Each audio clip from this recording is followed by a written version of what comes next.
반갑습니다. 주권연구소 개권연구원 권호민입니다. 오늘 아침 햇살 주제는 북한과 유엔을 대하는 미국의 관점 문제 첫 번째 시간입니다. 올해 들어 북한의 군사행동을 규탄하기 위한 유엔 안전보장 이사회가 10번 이상 열렸습니다. 그런데 하나같이 중국, 러시아의 거부권으로 인해 아무것도 합의하지 못했습니다. 최근에는 11월 21일 북한의 대륙간 탄도미사일 시험 발사를 다루기 위한 유엔 안보리가 열렸지만 역시 아무런 합의 없이 끝났습니다. 이 회의에서 중국과 러시아는 북한의 군사행동이 미국 때문이라고 주장했습니다. 장진 유엔 주재 중국 대사는 안보리는 북한 문제와 관련해 건설적인 역할을 해야 한다라며 항상 규탄하고 북한을 압박하기만 해서는 안 된다라고 말했습니다.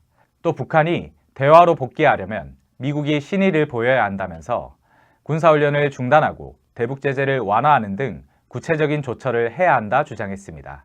안나 예브스티 그네에바 유엔 주재 러시아 차석 대사는 한미연합훈련, 한미일연합훈련 때문에 북한은 예상대로 행동한 것이라며 이런 일이 발생한 것은 평양을 일방적으로 무장해제하려는 워싱턴의 욕망 때문이라고 주장했습니다. 또 북한의 미사일 발사는 대립을 불사하는 미국의 근시안적인 군사행동의 결과라는 점이 명백하다라면서 서방이 미국의 적대 행위를 멈추게 해달라는 평양의 거듭된 요청을 계속해서 무시하고 있다는 것은 매우 유감이라고 했습니다. 그러자 린다 토머스 그린필드 유엔 주재 미국 대사는 안보리에서 거부권을 행사할 수 있는 두 개 국가가 북한의 도발을 조장하고 있다라며 중국과 러시아의 북한 감싸기는 거부권 남용에 해당한다. 두 나라의 노골적인 방해가 동북아와 전 세계를 위험에 빠뜨리고 있다라고 발끈했습니다. 토머스 그린필드 대사가 중국, 러시아를 향해 이처럼 강경한 규탄 발언을 한 것은 처음입니다. 물론 올해 들어 10차례가 넘게 있었던 북한 관련 유엔 안보리 회의에서 매번 중국, 러시아에 유감을 표명하기는 했지만 대체로 완곡하게 불만을 내비치는 정도였습니다. 첫 회의인 2월 4일에는 우리는 모든 안보리 이사국들이 북한의 위험하고 불법적인 행동을 규탄하는데 한 목소리를 낼 것을 촉구한다라며 직접 언급을 피했으며 5월 26일에는 우리는 초안이 두 개의 상임이사국 거부권 행사로 채택되지 못한 사실을 유감스럽게 생각한다라며 유감을 표명하는 정도로 그쳤습니다. 10월 5일에는 북한은 안보리 두 개 이사국으로부터 전적인 보호를 누리고 있고 이 두 개 이사국은 북한의 거듭된 도발을 정당화하고 제재 체제를 갱신하려는 모든 시도를 차단하기 위해 애써왔다라며 좀 더 적극적으로 중러를 비난했습니다. 11월 4일에는 두 나라가 안보리를 웃음거리로 만들었다라며 개탄했습니다.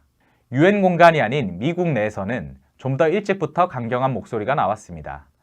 베단드 파텔 국무부 수석 대변인은 10월 17일 정례 브리핑에서 지난주 유엔 안보리 회의에서 중국과 러시아 등은 미국의 도발이 북한의 탄도미사일 발사와 같은 행동의 발단이었다는 잘못된 주장을 했다라며 이것은 헛소리이며 절대 그렇지 않다라며 격양된 반응을 보였습니다. 파텔 수석 부대변인은 이튿날에도 중국은 북한이 불법적인 핵 혹은 탄도미사일 실험에 나서지 말아야 한다는 점을 분명히 할 책임이 있다라고 주장했습니다. 유엔 안보리에서 중러가 노골적으로 북한 편을 든다는 불만은 전부터 미국 내에서 나왔습니다. 하지만 대부분 민간 전문가나 언론의 반응이었지 정부 고위 당국자가 직접 중러를 규탄한 적은 드물었습니다.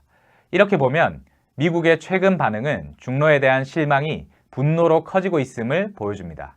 북한이 미사일을 발사할 때마다 미국은 유엔 안보리를 소집해 대북 규탄 혹은 제재 결의안을 촉구했습니다. 하지만 제출한 결의안은 번번이 부결됐습니다.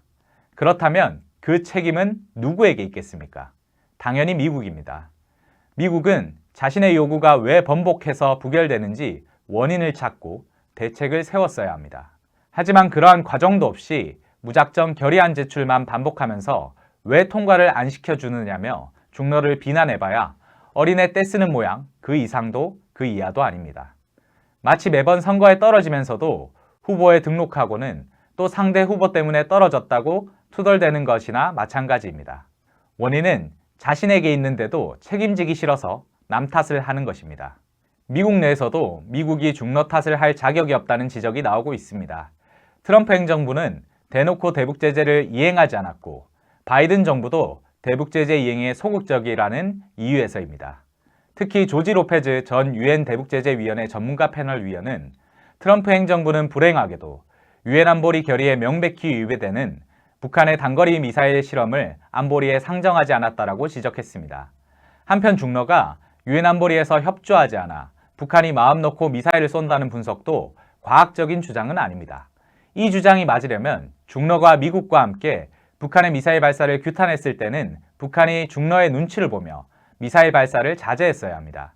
하지만 북한의 미사일을 겨냥한 첫 유엔 안보리 결의안이 나왔던 2006년도 이후에도 북한은 중러의 반응에 아랑곳 없이 필요할 때마다 미사일을 발사했습니다. 예를 들어 2012년 12월 12일 북한이 인공위성 광명성 3호, 2호기를 발사하자 홍레이 중국 외교부 대변인은 곧바로 북한이 국제사회의 보편적 우려 속에서 로켓을 발사한 것에 유감을 표명한다라고 했고, 러시아 외무부도 유엔 안보리 결의안을 무시한 행위는 용납할 수 없다라고 비난했습니다. 미사일이 아닌 인공위성이었음에도 중러가 비난한 것이지만 북한은 거리낌 없이 2013년 2월 3차 핵실험을 단행했으며 5월에는 3일 동안 6발의 미사일을 무더기로 발사했습니다. 사실 북한이 미사일 발사를 자제했을 때는 중러와 무관하게 미국과의 협상을 진행할 때였습니다. 대표적으로 2018년에는 북한이 미사일을 한 차례도 발사하지 않았습니다. 따라서 탓을 하려면 중러 탓을 할 게 아니라 협상 재개를 못하는 미국 자신의 한계를 탓하는 게 옳을 것입니다. 미국은 북한은 물론 중러도 유엔 안보리 결의를 이행하지 않는다고 주장합니다. 하지만 미국이 유엔 안보리 결의를 왜곡해 자신에게 유리한 방향으로만 해석한다는 지적도 있습니다. 사실 유엔 안보리 결의에는 대북 제재 내용만 있는 게 아닙니다. 미국이 해야 할 내용도 있습니다. 하지만 미국에 있어 유엔 안보리 결의라는 건 북한을 압박하는 수단으로만 의미가 있기 때문에 자신의 의무는 도외시하는 것입니다. 북한의 핵, 미사일 관련 유엔 안보리 가장 최근 결의안 2017년 12월 22일 결의 2397호의 내용을 살펴봅시다. 2397호 결의는 먼저 2017년 11월 28일 북한의 탄도미사일 발사를 규탄하면서 북한의 추가 발사와 핵무기 관련 활동 포기를 요구하였고, 관련하여 다양한 제재 목록을 추가했습니다. 또한 북한이 추가 핵실험을 하거나 대륙간 탄도미사일을 발사하면 석유 금수 조치를 추가하기로 했습니다. 그리고 육자회담 재개를 촉구했는데, 특히 육자회담에서 북미가 서로의 주권을 존중하고 평화공존, 경제협력을 약속했음을 상기시켰습니다. 또 한반도와 동북아 평화를 위해 평화적, 외교적, 정치적 해결 노력을 촉구하였고, 북한의 행동 여부에 따라 대북 제재를 강화, 수정, 중단, 해제한다고 했습니다. 이런 내용은 유엔 안보리의 앞선 결의에도 계속 반복됩니다. 즉 유엔 안보리는 북한의 핵, 미사일 활동을 규탄하고 제재하면서도 동시에 미국도 상응하는 노력을 해야 하며, 대북 제재는 북한의 행동에 따라 언제든지 조절할 수 있다고 결정한 것입니다. 다시 말해 미국은 육자회담 합의에 따라 북한의 주권을 존중하고 평화공존, 경제협력을 추구해야 하며 평화적, 외교적, 정치적 방법으로 한반도 문제를 풀어야 합니다.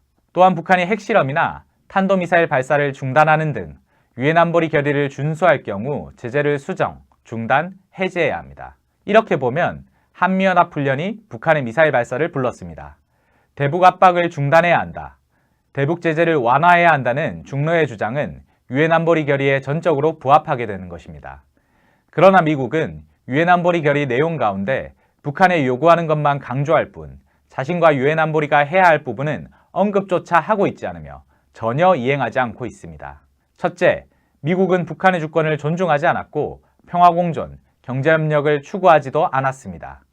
미국은 주권국이라면 누구나 할 수 있는 인공위성 발사를 비난하였고, 북한과 수교하거나 평화협정을 체결하려고도 하지 않았습니다.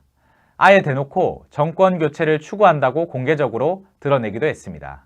트럼프 전 대통령은 북한을 완전히 파괴하겠다고 협박하였고, 바이든 정부는 정권의 종말을 운운했습니다. 또 정상적인 경제관계는 물론이고 개별 여행조차 금지했습니다. 상대방의 존재 자체를 인정하지 않으면서 핵과 미사일을 내려놓으라는 것은 일단 상대를 무장해제한 다음에 무너뜨리겠다는 것이나 마찬가지입니다. 둘째, 미국은 한반도 문제 해결을 위해 평화적, 외교적, 정치적 방법을 쓰지 않았습니다. 물론 미국도 겉으로는 대화와 협력을 내세웁니다. 하지만 그것은 문제 해결을 위한 협상 제안이 아닙니다. 2019년 하노이 북미 정상회담에서 미국은 억지 주장을 해서 고의로 협상을 결렬시켰습니다. 박종진 주간한국 논설실장은 2019년 3월 11일자 기획기사에서 미국이 제시해 북한이 놀랐다는 우라늄 시설은 새롭게 발견된 게 아니고 국내에 알려진 내용이다. 따라서 이것이 문제라면 회담 과정에서 조율할 수 있고 차기 회담에서 논의하면 되지 회담을 깰 정도로 심각한 사안은 아니다 라고 분석했습니다. 또 북한 사정에 정통한 베이징의 대북 소식통을 인용해 2차 회담이 결렬된 뒤 북한 관계자로부터 트럼프 대통령 등 미국 참석자들이 억지 주장을 펴고 조건을 달고 의제와 관계없는 얘기를 하는 것을 보고 회담을 무산시키려는 인상을 받았다는 말을 들었다라고 했습니다.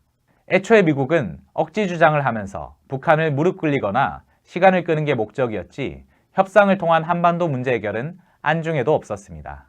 미국은 협상을 통해 합의한 약속도 어기기 일쑤였습니다. 1953년 7월 27일 체결한 정전협정의 2조 13항 리을목에는 한반도 외부에서의 무기 반입을 금지하는 내용이 담겨 있습니다. 그런데 미국은 1957년 6월 21일 이 항목을 폐기한다고 일방적으로 통보했습니다. 한국의 핵무기를 반입하기 위해서였습니다. 1994년 북미 제네바 합의는 미국이 약속한 기한이 다 되도록 경수로 공사를 거의 진척시키지 않았고 중유 공급도 수시로 빠뜨렸습니다. 결국 미국은 합의 파기를 선언했습니다. 2000년 북미 공동 커뮤니케도 부시 행정부로 정권 교체가 되자 미국이 대북 정책을 전면 재검토한다면서 휴지 조각으로 만들어버렸습니다. 2005년 6자회담 9.19 공동성명도 합의 다음 날 미국이 방코델타 아시아 사태를 일으키면서 하루 만에 합의를 엎어버렸습니다. 2018년 싱가포르 북미 정상회담에서 공동선언을 합의했지만 미국은 합의를 하나도 지키지 않았고 한미연합훈련 중단 약속도 지키지 않았습니다. 이처럼 미국은 합의 파기를 손바닥 뒤집듯 해왔습니다. 또 미국은 앞에서는 협상을 하면서 뒤에서는 전쟁훈련을 하는 식의 이중행동을 합니다. 이 역시 평화적, 외교적, 정치적 방법으로 한반도 문제를 해결할 생각이 없음을 보여줍니다. 셋째는 미국은 북한의 핵, 미사일 활동 중단 조치에도 대북 제재를 완화하지 않았습니다. 유엔 안보리 결의에 따라 북한이 핵, 미사일 활동을 중단하면 대북 제재도 그에 상응하게 완화해야 합니다. 그러나 2018년 북한이 핵, 미사일 활동 중단을 선언했지만 미국은 대북 제재를 완화하지 않았습니다. 2019년 하노이 회담에서 북한이 영변 핵시설 폐쇄를 조건으로 민간 부문 대북 제재 해제를 요구했지만 그것도 거절했습니다. 2019년 12월 16일 중러가 유엔 안보리에 대북 제재 완화를 위한 결의안을 제출했지만 미국의 반대로 표결에 상정되지조차 못했습니다. 중러는 2021년 11월 1일에도 똑같은 결의안을 제출하였지만 미국은 중러가 안보리 결의안을 이행해야 한다며 적반하장의 반응을 보였습니다. 이처럼 미국은 유엔 안보리 결의에 따른 자신의 할 일은 모르는 채하고 북한을 향해서만 결의를 지키라고 요구합니다. 또 중러를 향해서도 유엔 안보리 결의 이행을 운운합니다. 하지만 중러가 미국을 규탄하며 유엔 안보리에서 거듭 거부권을 행사하는 것은 북한 편을 드는 게 아니라 유엔 안보리 결의를 지키기 위한 객관적이고 정당한 활동입니다. 이에 반해 미국은 애초에 유엔 안보리 결의를 대북 압박 수단으로만 여겼을 뿐 한반도 평화를 위해 자신도 충실히 이행해야 하는 국제합의라는 생각 자체가 없었던 듯 합니다. 한편 북한은 유엔 안보리 대북 결의 자체를 인정하지 않습니다. 북한은 2017년 12월 22일 유엔 안보리가 대북 제재 결의 2397호를 채택하자 24일 외무성 대변인 성명을 통해 제재 결의를 자주권에 대한 난폭한 침해로 한반도와 지역의 평화 안정을 파괴하는 전쟁 행위로 규탄하며 전면 배격한다고 선언했습니다. 그 전에 나온 대북 제재 결의에 대해서도 매번 인정할 수 없다는 입장을 밝혔습니다.